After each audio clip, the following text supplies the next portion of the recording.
Hi everyone. పిల్లలకి school ఉంటే పొద్దున్న టిఫిన్ చేసేసుకొని బాక్స్ అండ్ స్నాక్స్ ఒక బాక్స్ 2 బాక్సులు పట్టుకొని అయితే వెళ్ళిపోతారండి స్కూల్కి.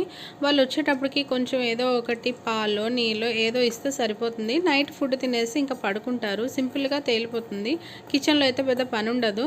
బట్ వాళ్ళు ఇంట్లో ఉంటే అది ఏమవుతుందో నాకు తెలీదు. పొద్దున్న లేచి నుంచి అమ్మ తినడానికి ఏమైనా ఉందా, అమ్మ ఇంకేమి ఇస్తారు, ఇంకేం చేస్తున్నారని చెప్తూనే ఉంటారండి. ఇంకా కిచెన్లో నుంచి బయటికి రావడానికి కూడా వీలు కాదు. మీ ఇంట్లో కూడా ఇంతేనా? మళ్ళీ ఆడుకోవడానికి వెళ్ళి 2-3 గంటలు ఆడతారండి. అప్పుడు వాళ్ళకి ఆకలి ఉండదు, నిద్ర ఉండదు, ఏముండదు. ఇంట్లోకి వచ్చి ఇలా అడుగు పెడితే చాలు తినడానికి ఏముంది అని అడుగుతారు. 24 అవర్స్ తినడానికి చేసుకుంటూ కూర్చుంటే నా పనేం కావాలండి బాబోయ్. కొన్ని సరేలే అడుగుతున్నారు కదా, మీకు ఏం కావాలి చెప్పండి అని అంటే వాళ్ళు అడిగే కోరికలకి చేయమనే రెసిపీస్కి నాకు వచ్చిన కాస్త కూస్త వంట కూడా నేను మర్చిపోయినన్ని వంటకాలు వాళ్ళు చెప్తూ ఉంటారు.